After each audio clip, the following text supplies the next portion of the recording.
बात करने वाले हैं। जितने भी स्टूडेंट्स 2023 की काउंसलिंग्स में अपीयर होने वाले हैं, जेईई मेंस का एग्जाम दे चुके हैं या फिर नेक्स्ट अटेम्प्ट देने वाले हैं, तो उन सभी बच्चों के लिए ये इंपॉर्टेंट चीज़ है जो बच्चों को पता होनी चाहिए कि जितने भी स्टूडेंट्स जेईई मेंस का एग्जाम दे चुके हैं फर्स्ट अटेम्प्ट का और सेकंड अटेम्प्ट का देने वाले हैं या फिर एडवांस का पेपर देने वाले हैं और इस 2023 की काउंसलिंग्स में अपीयर होने वाले हैं, तो सबसे पहली इंपॉर्टेंट जो उनके माइंड में बात आती है कि हमें ब्रांच कौन सी ऑप्ट करनी है।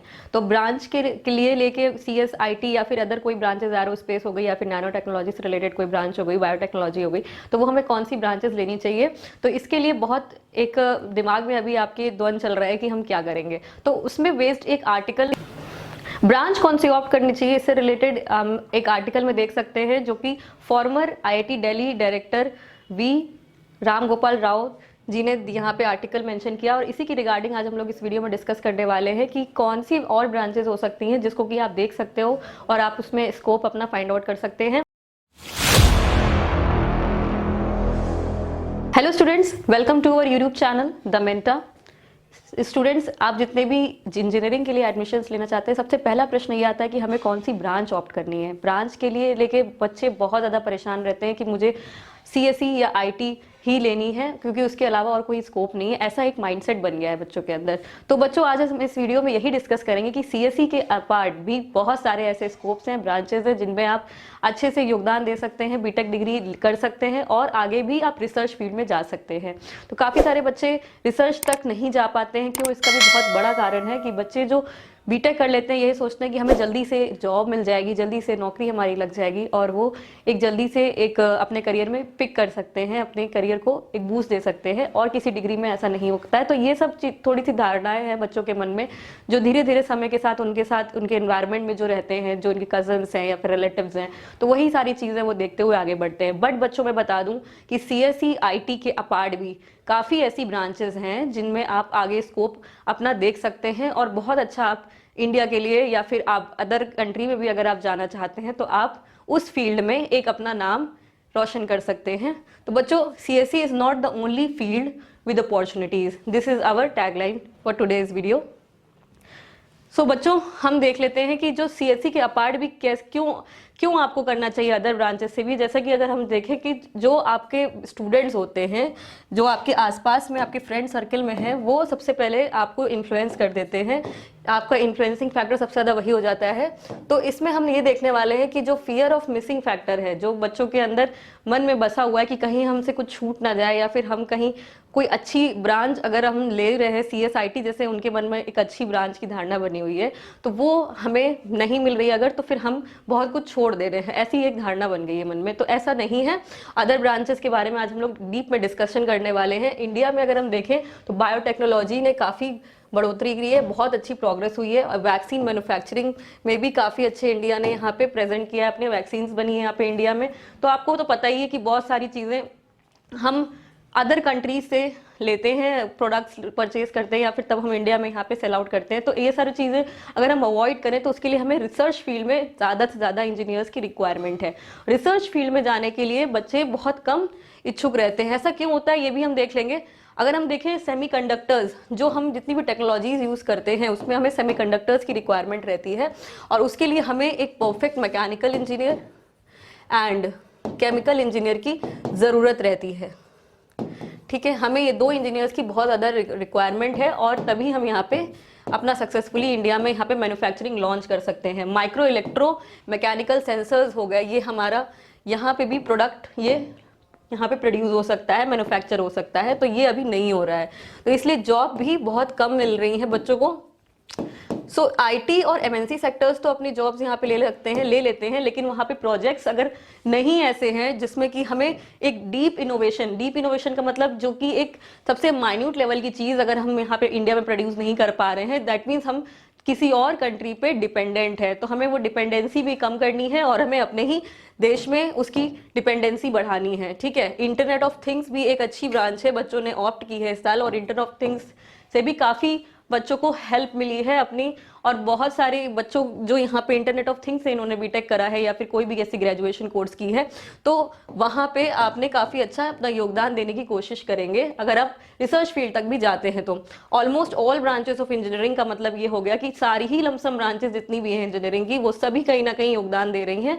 मैन्युफैक्चरिंग क्षेत्र में अगर आप जाते हैं तो उसके लिए हमें यहाँ पे और इसके अंदर ही अगर हम देखें तो हमारी एक ब्रांच आती है aerospace engineering and space technologies, ठीक है, बहुत ही अच्छी ब्रांच है एरोस्पेस एंड स्पेस टेक्नोलॉजी। इस ब्रांच से भी अगर आप बीटेक करते हैं तो आपको बहुत अच्छा स्कोप देखने को मिल सकता है। गवर्नमेंट ऑर्गेनाइजेशन ही इस फील्ड में थी, बट अब हम इस प्राइवेट सेक्टर्स में भी ये जा रही हैं और इससे बहुत अच्छा डेवलपमेंट होगा। प्राइवेट सेक्टर की तरफ अगर बढ़ रहा है ये फील्ड तो ये बहुत अच्छा हमें डेवलपमेंट दे सकता है। बात करें नैनो टेक्नोलॉजी की, अगर मैं अपनी बात करूं तो मैंने नैनो टेक्नोलॉजी सब्जेक्ट पढ़ा हुआ है, तो ये भी बहुत अच्छा स्कोप है। अगर इससे रिलेटेड भी आप कहीं रिसर्च में आगे बढ़ रहे हो तो आप बहुत अच्छा योगदान दे सकते हैं इंडिया की डेवलपमेंट में। सो स्टूडेंट्स, अदर ब्रांचेस की बात कर रहे हैं क्योंकि आपको आगे रिसर्च, क्योंकि 1 आउट ऑफ 4 स्टूडेंट्स अगर हम देखें तो बहुत ही कम रेशियो है जो कि इंजीनियरिंग एस्पिरेंट्स का जो कि रिसर्च फील्ड तक जा पाता है या फिर पीएचडी तक जा पाता है। उस ऐसा क्यों होता है? हो सकता है कि उनको कम पे स्केल मिल रहा हो, या फिर ये भी हो सकता है कि उनको ये लग रहा हो कि हमें जल्दी से एक जॉब की रिक्वायरमेंट होती है। तो जल्दी से जॉब वाली जो एक माइंड में चीज़ बन गई है कि हम बीटेक 4 साल कर लेंगे, फटाफट हमें एक नौकरी मिल जाएगी और हम जॉब कर लेंगे, तो ये भी एक पॉइंट है जो कि ज़्यादातर स्टूडेंट्स के माइंड में है। 95% स्टूडेंट्स के माइंड पे यही बात रहती है। 5% बच्चे जो होते हैं वो ये सोचते हैं कि हम कंपटीशन गेट के लिए तैयारी करें या फिर आईएएस की तैयारी करें। तो 5% स्टूडेंट ही बस आगे बढ़ पा रहा है रिसर्च फील्ड तक जाने में, पीएचडी तक जाने में, या फिर किसी और कॉम्पिटिटिव एग्जाम तक जाने के लिए।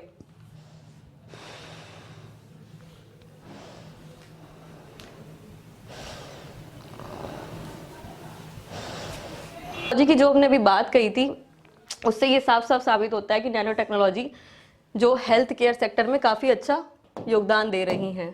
नैनो टेक्नोलॉजी अपना हेल्थ केयर तक में भी काफ़ी अच्छा, हेल्थ केयर सेंटर्स में काफ़ी अच्छा यूज़फुल इस टेक्नोलॉजी को हम कर सकते हैं, ठीक है।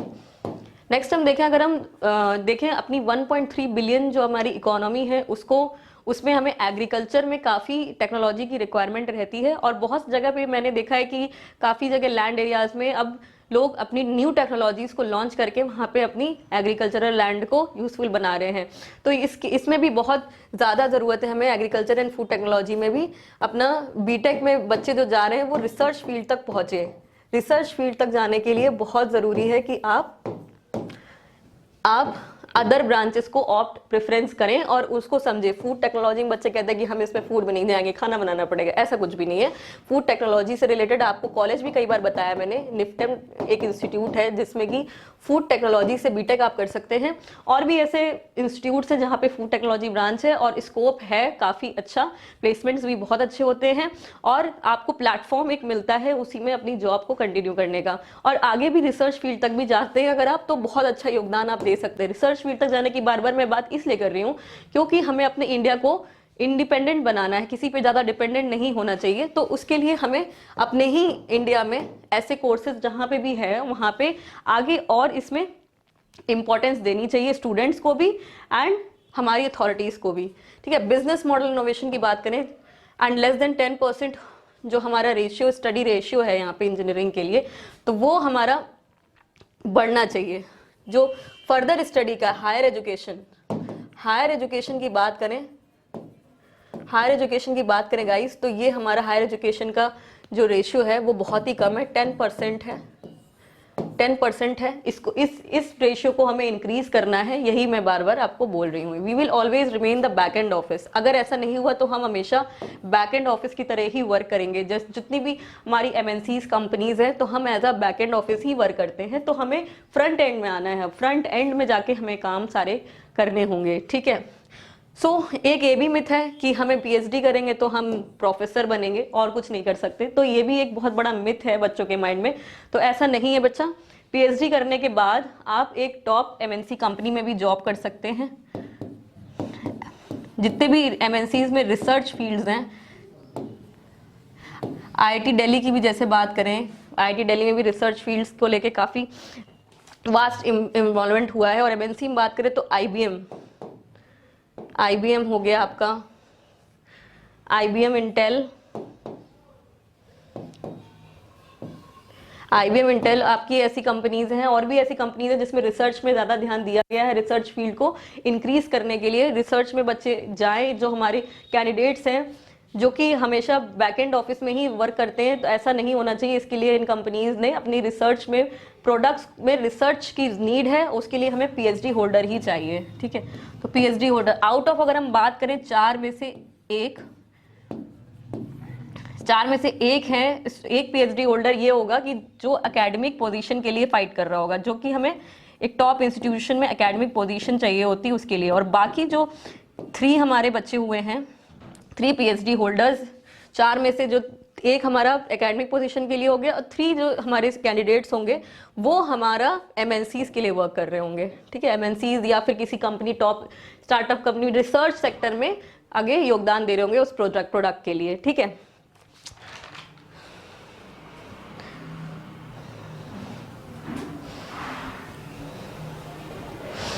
अगर हम देखें कि हमें परफेक्ट बनने के लिए हमें लमसम जो हार्ड वर्क करना रहता है वो 10,000 घंटे हम हार्ड वर्क करते हैं। किसी भी एक चीज़ में हमें परफेक्शन चाहिए, स्पेशलाइजेशन चाहिए, और हमें आगे उसमें कुछ इम्प्रोवाइज करना है, कुछ इम्प्रूव करना है, तो हमें 10,000 आवर्स लगते हैं उस चीज़ तक अपने आप को रेडी करने के लिए। तो ये काफ़ी ज़्यादा अमाउंट है, और इस अमाउंट में, इस टाइम पीरियड में हम बहुत ज़्यादा आराम से कर सकते हैं। तो ये टाइम पीरियड अगर हम देखें, तो अगर हम बीटेक में बात कर रहे हैं और हम आगे PhD तक की बात कर रहे हैं, एमटेक तक की बात कर रहे हैं, कुछ भी हम ये सब डिस्कशंस कर रहे हैं, तो इसमें हमारा जो टाइम पीरियड जाता है स्टडी के साथ साथ 10,000 घंटे, जैसा कि मैंने बताया। तो आप PhD में जब आप अपनी कोई इनोवेशन लेके आते हैं, कुछ नई चीज़ लेके आते हैं, कुछ इनोवेशन लेके आते हैं, तो आपके ओवर टोटल ऑल आवर्स देखें तो आपके लमसम इतने ही बनेंगे, ठीक है। और हम देखें डीप टेक्नोलॉजी इनोवेशंस के लिए हमें मोर एवेन्यूज चाहिए, फंडिंग चाहिए, मोर फंडिंग चाहिए। मोर फंडिंग अगर हमें मिलेगी तो हम PhD होल्डर्स को और यहाँ पे बढ़ावा दे सकते हैं, और जिसके लिए बहुत ज़्यादा ज़रूरी है रिवॉर्ड इंस्टीट्यूशंस, जो इंस्टीट्यूशन इसको प्रोवोक कर रहे हैं उनको रिवॉर्ड भी देना ज़रूरी है, ताकि वो उसको और बेटरमेंट के साथ और स्टूडेंट्स के बेटरमेंट के साथ उसको इम्प्रूव कर पाएँ, ठीक है। IIT दिल्ली का मैंने अभी बताया था, IIT दिल्ली में तो बना ही हुआ है, अभी फैकल्टी ड्रिवन स्टार्टअप्स चल रहे हैं IIT दिल्ली में, और भी ऐसे कई इंस्टीट्यूट्स हैं जहाँ पे ये सब चल रहा है। तो हमारा जो रिसर्च पेपर्स लोगों के रहते हैं, जो भी कैंडिडेट्स हैं जो रिसर्च पेपर यहाँ पे अपने बनाते हैं, थीसिस लिखते हैं, तो वो पेटेंट भी कराते हैं। तो पेटेंट और रिसर्च पेपर्स का अगर हम रेशियो देखें तो बहुत ही कम है इंडिया में। US का अगर आप देखोगे तो वो बहुत ज़्यादा है। अगर 24,000 पेपर लमसम लॉन्च में, तो उनका 2,500 के लमसम पेटेंट भी उनके होंगे। तो ये बहुत बड़ा रेशियो होता है इंडिया में, जो कि रेशियो बहुत ही कम है इस चीज़ का। अगर 15,000 पेपर हैं तो लमसम सिर्फ पेटेंट की बात करेंगे, हम फैक्ट्स में बात करें तो हमारा ये 50-60 के आसपास ही लमसम सिर्फ रिसर्च पेपर जो है पेटेंट हो पाता है, ठीक है। तो इस सब चीज़ों में भी ध्यान देना है कि कैसे हमें अपने अपने इनोवेशन को डीप इनोवेशन तक लेके जाना है, और इसके लिए हमें इम्प्रोवाइज करना होगा बहुत सारी चीज़ों को। और जो PhD होल्डर्स हैं, PhD के लिए हमें और प्रोवोक करना चाहिए अपने स्टूडेंट्स को। अगर रिसर्च फील्ड कहीं किसी MNC में भी है तो उसमें भी आप अच्छा एक योगदान दे सकते हो गाइज। तो मैं यही कहना चाहूँगी इस वीडियो के माध्यम से कि कंप्यूटर साइंस ही सब कुछ दुनिया नहीं है। कंप्यूटर साइंस IT के अलावा भी बहुत सारी चीज़ें हैं जहाँ पे हम अपने इनोवेशंस दे सकते हैं, योगदान दे सकते हैं। और डीप इनोवेशन का मतलब आपको समझ में आ गया होगा गाइज। ऐसे ही मैं आपको वीडियोज़ अब और देती रहूँगी, और आपको, ताकि ब्रांच रिलेटेड जितने भी कन्फ्यूजन्स हैं वो आपके और मैं दूर कर दूंगी। इस वीडियो में आई होप कि बहुत सारी चीज़ें आपको क्लियर हो गई होंगी, बहुत सारे पॉइंट्स आपको मैंने यहाँ पे समझाने की कोशिश की है गाइज। इस वीडियो को एंड तक देखा है तो प्लीज़ इस वीडियो को लाइक ज़रूर कर देना पसंद आई हो तो, और मेंटा को सब्सक्राइब ज़रूर कर देना। एंड कोई भी आपको नेक्स्ट टॉपिक ऐसा चाहिए जो कि आपकी कन्फ्यूजन्स को दूर कर सके तो आप प्लीज़ डू कॉमेंट, आप कॉमेंट कीजिएगा। I will make the video as soon as possible. Thank you very much for watching this video very patiently. Thank you guys.